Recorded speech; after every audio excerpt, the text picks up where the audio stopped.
Une production, Les Podcasteurs.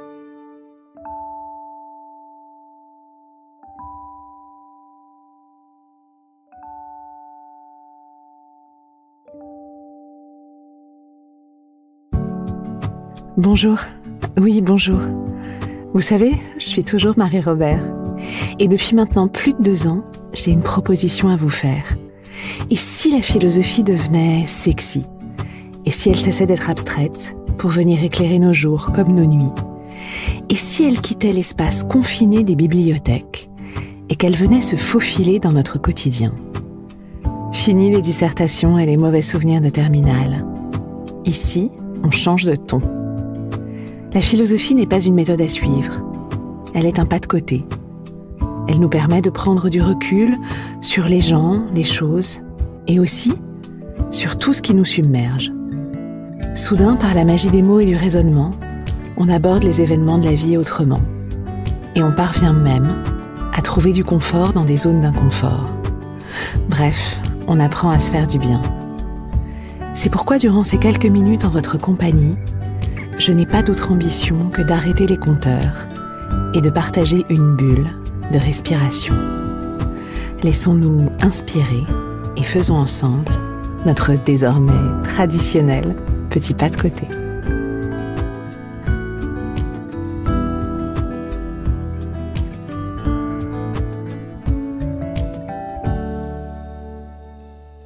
C'est très émouvant de vous retrouver pour une 5e saison.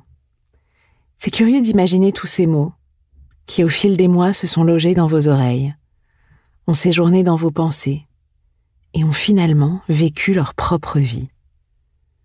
J'ai la certitude que c'est en s'appropriant les réflexions, en les malaxant, en les faisant siennes, qu'on parvient à s'ancrer à nouveau, à retrouver notre alignement, aussi précaire soit-il.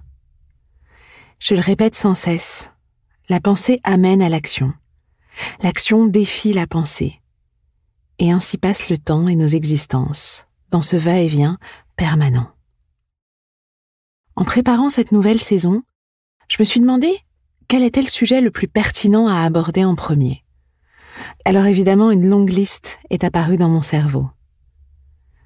Mais en infusant, j'ai ressenti le besoin d'attaquer avec un thème qui nous renvoie à nos paralysies et qui parfois fait de nos journées un enfer. La peur, les peurs, nos peurs. Que disent-elles de nous? Une fois n'est pas coutume, avant de commencer cette exploration philosophique, je vous propose de débuter par un texte qui m'accompagne depuis des années. Un texte de l'auteur américain Raymond Carver, qui nous fait vite entrer dans le vif du sujet. Le voici. Peur de voir une voiture de police s'arrêter devant la maison. Peur de m'endormir le soir. Peur de ne pas m'endormir. Peur du passé qui ressurgit. Peur du présent qui s'envole. Peur du téléphone qui sonne en pleine nuit. Peur des orages électriques. Peur de la femme de ménage qui a un bouton sur la joue. Peur de ces chiens qui, m'a-t-on dit, ne mordent pas. Peur de l'anxiété. Peur de devoir identifier le corps d'un ami. Peur de manquer d'argent. Peur d'en avoir trop, même si l'on ne me croira pas. Peur des profils psychologiques. Peur d'être en retard et peur d'arriver avant tout le monde. Peur de l'écriture de mes enfants sur les enveloppes. Peur qu'ils meurent avant moi et que je me sente coupable.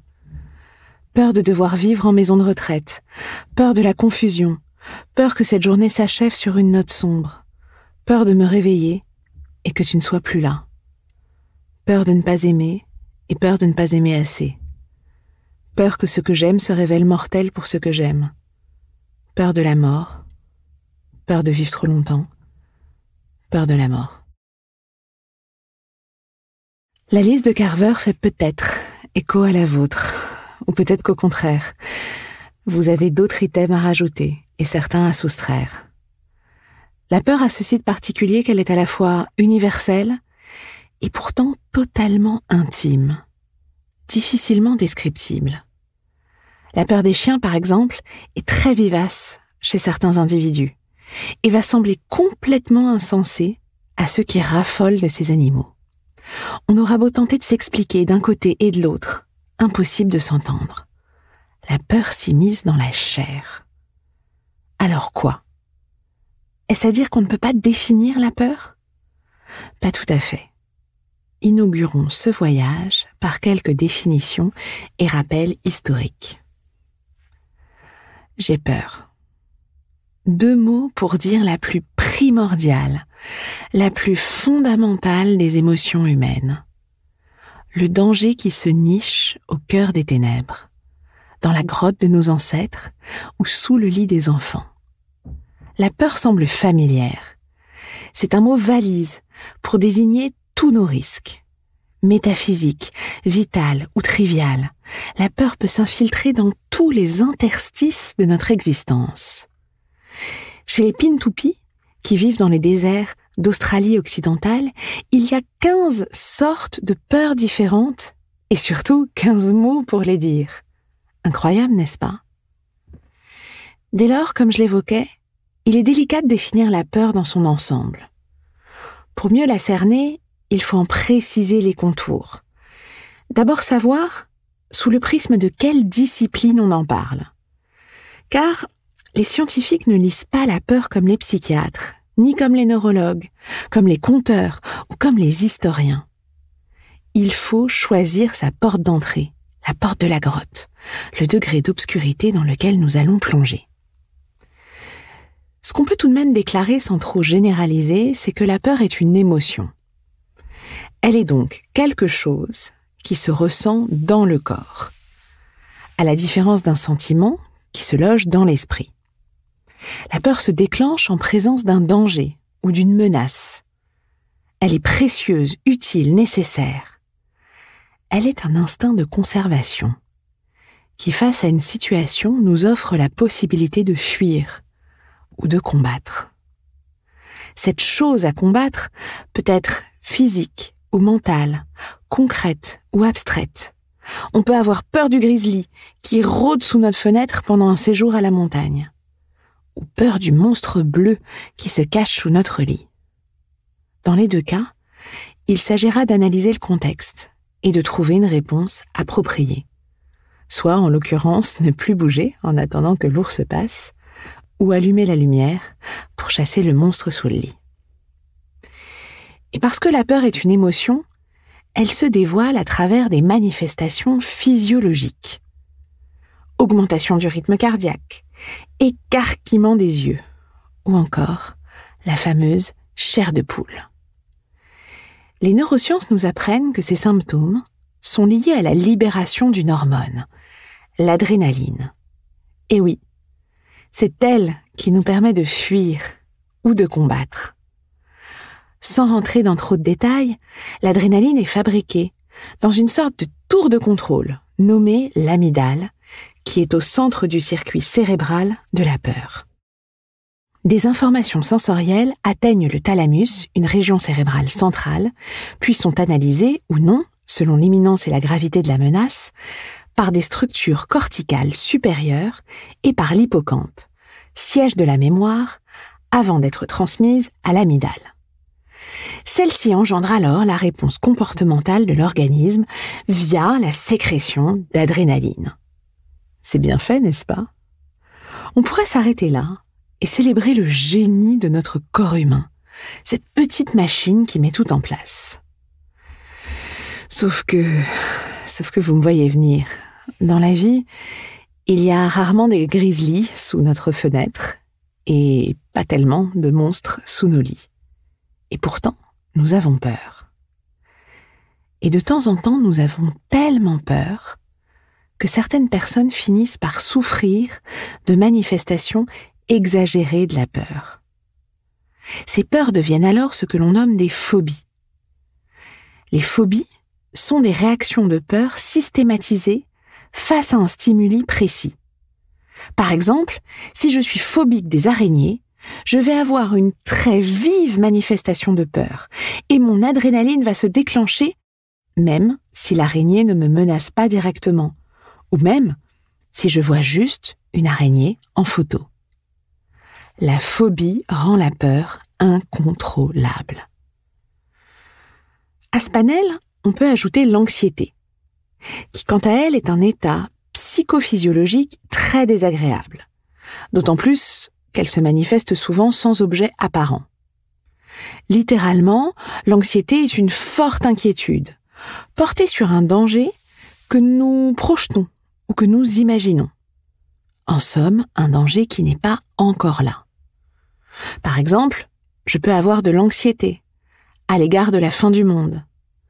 Je peux avoir l'anxiété de ne pas réussir à m'endormir le soir. L'anxiété à la perspective de rentrer tard et de peut-être me faire agresser. Nos sources d'anxiété sont nombreuses et sont souvent attisées par la lecture de l'actualité, qui alimente notre vivier d'inquiétudes possibles.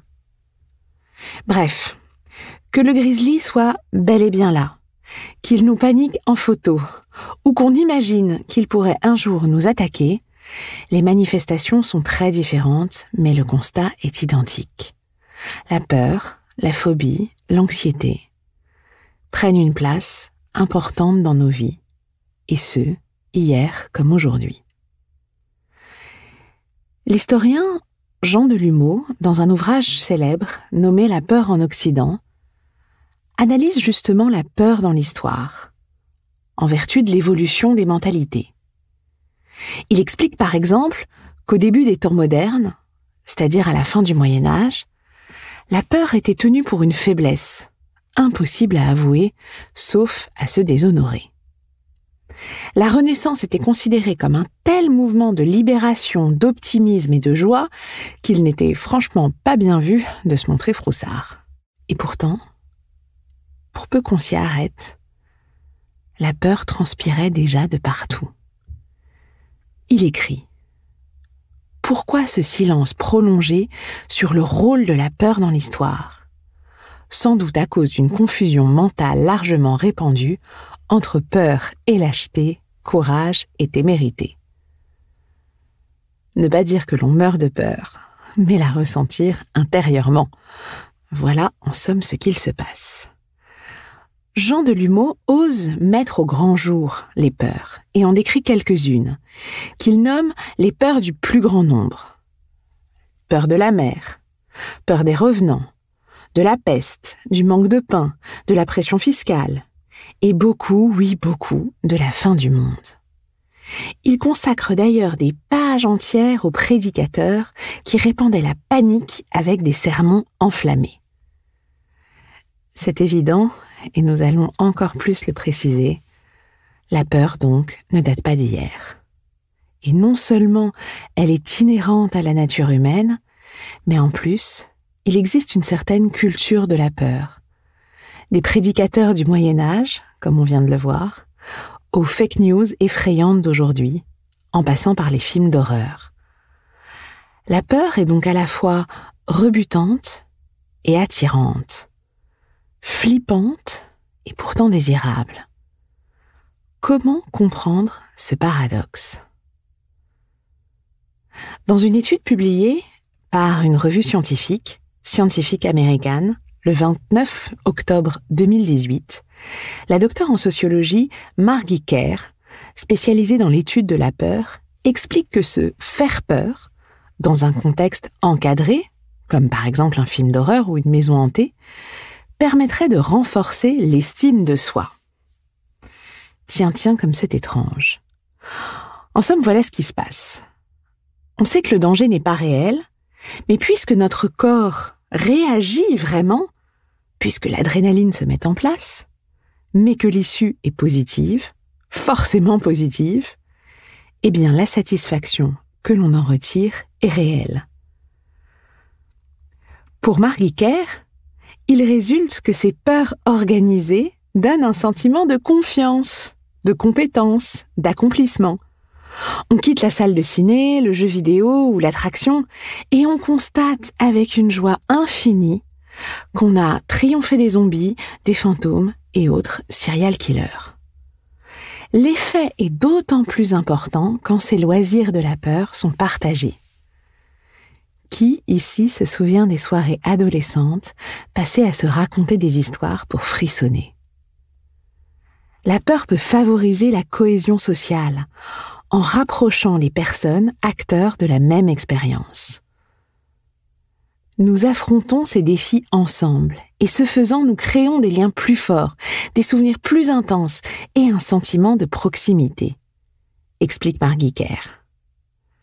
Certains scientifiques vont même jusqu'à penser que la peur peut accroître l'attirance entre deux sujets acteurs d'une même expérience. De quoi donner à ce sentiment une facette un peu plus romantique. Mais au-delà de l'aspect du divertissement, le fonctionnement est le même pour les peurs plus entretenues médiatiquement. Avoir une même peur, c'est encore partager quelque chose. C'est pouvoir, quelques minutes au moins, faire société. On serait presque tenté. Sauf qu'en dehors de ces peurs construites, plus ou moins inconsciemment, celles qui nous habitent sont rarement génératrices de plaisir, avouons-le. Nous l'avons souligné au début. Les peurs empoisonnent la vie. Et puisque la philosophie est une manière de vivre, peut-être a-t-elle quelque chose à nous transmettre sur cette notion. En somme, faut-il chercher à se débarrasser de la peur? Faut-il l'accepter? Faut-il l'entretenir? Faut-il la cacher? Bref, que faire avec notre amygdale? Les philosophes classiques, de l'école des stoïciens à Descartes, ne sont pas des grands partisans de la peur. Au fond, on pourrait dire qu'ils dessinent deux rives, et que nous avons tout intérêt à choisir le bon clan. D'un côté, nous avons la capacité de l'homme à raisonner, à user de son prodigieux pouvoir de réfléchir, de se contrôler, de se maîtriser. De l'autre, il y a le chaos des émotions obscures et irrationnelles, la panique, les plombs qui sautent, les hurlements hitchcockiens dans la douche. En vertu de cette opposition, on comprend pourquoi les philosophes classiques vont proposer de nombreux discours de maîtrise. L'ambition est de ne pas se laisser troubler. Et bien au contraire, de construire une défense, une stratégie, un plan de préservation qui empêche le corps de s'emballer. Prenons l'exemple courant de la peur de la mort. Lucrèce, au 1er siècle avant Jésus-Christ, nous assure formellement qu'on peut s'en débarrasser. Il s'acharne à expliquer que la mort n'est qu'une désagrégation d'atomes et qu'aucun châtiment ne nous attend. Craindre quelque chose qui surviendra quand nos atomes seront désagrégés est franchement illogique. Et surtout, cette peur de la mort est au fond une peur de l'avenir qui nous empêche de jouir du présent. Il écrit « L'inutile crainte des dieux tourmente la vie des mortels. » Hop, hop, en 2 temps et 3 raisonnements, on peut passer à autre chose. La peur elle-même s'est désagrégée en étant décortiquée. C'est ainsi qu'on peut dézinguer des peurs en plongeant dans leur centre, en analysant leurs moindres détails, comme on le fait par exemple dans des stages sur la peur de l'avion. Tout décortiquer pour laisser la peur s'évanouir. Autre possibilité souvent pratiquée, c'est, je le disais, de construire une stratégie pour faire face à la peur et donc retrouver rapidement son calme. Thomas Hobbes, le philosophe du XVIIe, utilise lui aussi l'exemple de la mort.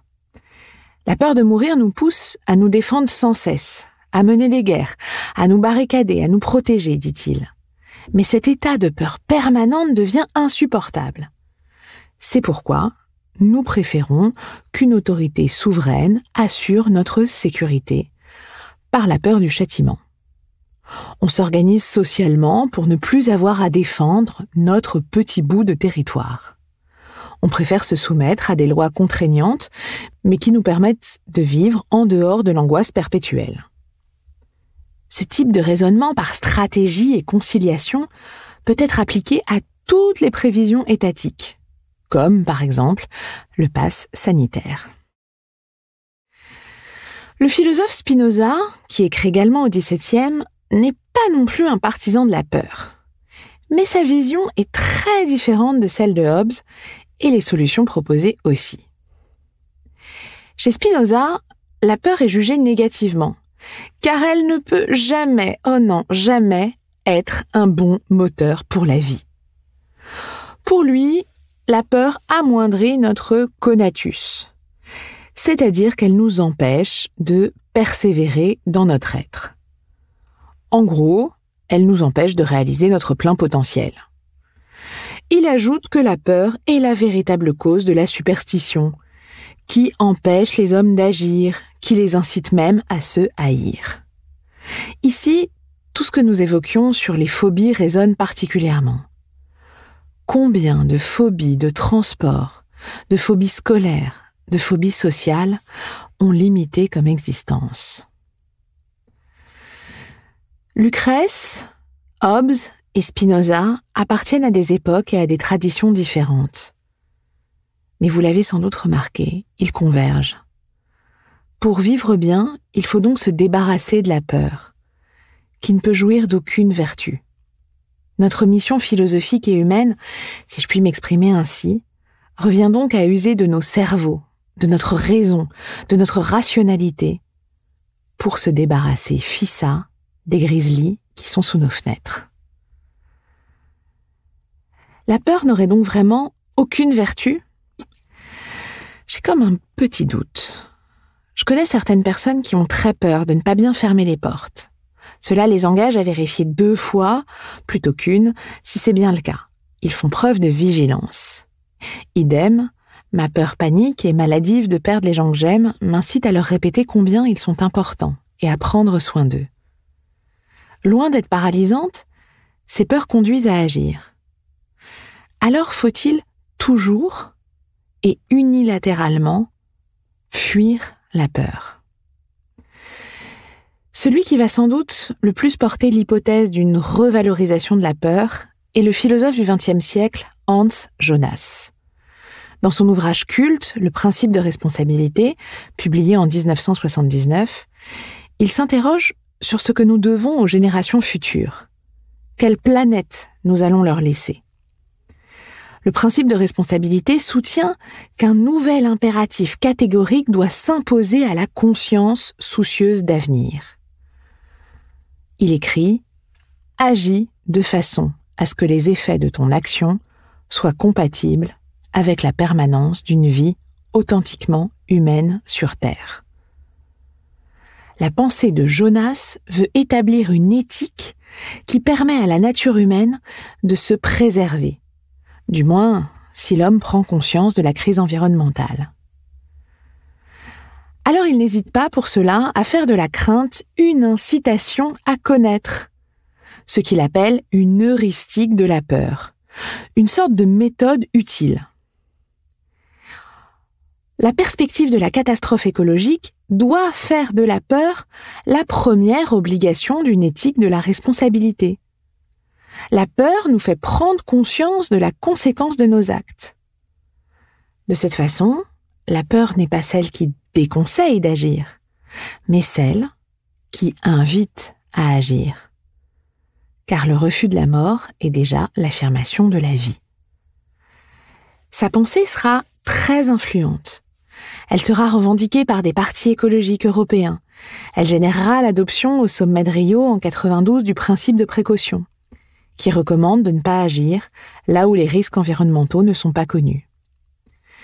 Dans un des passages les plus saisissants, il écrit « Qui n'est pas directement menacé ne se décide pas à réformer radicalement son mode de vie. En revanche, dès que la menace se fait pressante, il en va autrement, tant sur le plan individuel que collectif. On ne prend la fuite que lorsque l'éruption volcanique s'est déjà déclenchée. » La peur devient le terreau de notre vigilance, de notre action et de notre anticipation. C'est parce qu'on a peur pour nos poumons qu'on arrête de fumer. C'est parce qu'on a peur pour notre couple qu'on en prend soin. C'est parce qu'on redoute de tomber en escalade qu'on vérifie à 2 fois son matériel. Ici, contrairement à ce que disaient Lucrèce, Hobbes ou Spinoza, la peur ne s'oppose pas au raisonnement. Elle est entretenue par le raisonnement. Bref, une fois de plus, vous l'avez saisi, impossible de trancher dans la peur. À chaque fois qu'on pense avoir une position ferme sur la question, elle se montre sous un nouvel aspect, nous forçant à chaque fois à la regarder d'un peu plus près. Et c'est peut-être bien ici que réside tout l'intérêt de nos peurs, dans ce dialogue interne avec nous-mêmes. Posons-nous la question. Quel est l'effet de nos peurs sur nous ? Chez vous, sont-elles bloquantes ou sont-elles des leviers d'action ? Je le disais au tout début de cette séquence, c'est passionnant d'observer le nombre de peurs qui nous traversent dans une journée.